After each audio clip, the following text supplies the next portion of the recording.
ఇచ్చాపురం గ్రామదేవత శ్రీ స్వేచ్ఛావతి అమ్మవారి విగ్రహ పునఃప్రతిష్ఠ మహాసంప్రోక్షణ కుంభాభిషేక మహోత్సవం అత్యంత కన్నుల పండుగగా జరిగింది. 3 రోజుల కార్యక్రమాలలో భాగంగా మొదటి రోజు నిర్వహించిన జలాదివాస కార్యక్రమం అత్యంత ఘనంగా జరిగింది. మండు టెండను సైతం లెక్క చేయకుండా ఇచ్చాపురం పట్టణానికి చెందిన మహిళలు వేల సంఖ్యలో పాల్గొని అత్యంత భక్తి శ్రద్ధలతో బాహుదా నదీ జలాలను కలశలతో ఊరేగిస్తూ అమ్మవారి ఆలయానికి తోడ్కొని వచ్చారు. బాహుదా నదిలో వేద పండితులు శాస్త్రోక్తంగా పూజలను నిర్వహించిన అనంతరం కాలినడకన అమ్మవారి ఆలయానికి వేల సంఖ్యలో మహిళలు జలాలతో చేరుకున్నారు.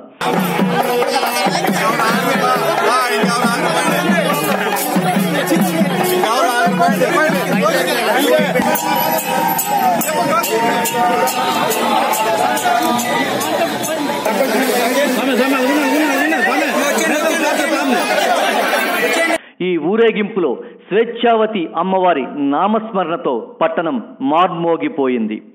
ఆలయంలో ఏర్పాటు చేసిన ప్రత్యేక స్థానంలో అమ్మవారి, పోతురాజు విగ్రహాలకు, యంత్రాలకు బాహుదా నదీ జలాలతో మహిళలు వేద మంత్రాల నడుమున జలాభిషేకాలను చేశారు.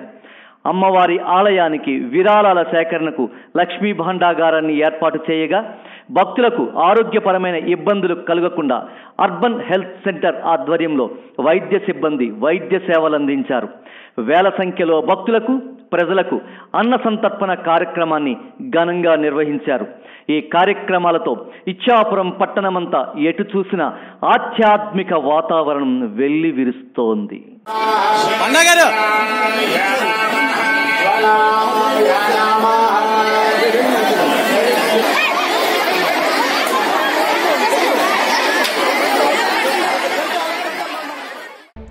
వార్తకు స్వేచ్ఛ కావాలి, అభిప్రాయానికి స్వేచ్ఛ కావాలి, నిఖార్సైన నిజం తెలుసుకునే స్వేచ్ఛ కావాలి, రాజకీయానికి వంగని, అధికారానికి లొంగని స్వేచ్ఛ కావాలి, అనుకున్నది అడిగే, తేడా ఉంటే కడిగే స్వేచ్ఛ కావాలి. ఆ స్వేచ్ఛను అందించేందుకు వస్తోంది స్వేచ్ఛ న్యూస్. స్వేచ్ఛ న్యూస్ ఛానల్ ఇది ప్రజల ఛానల్.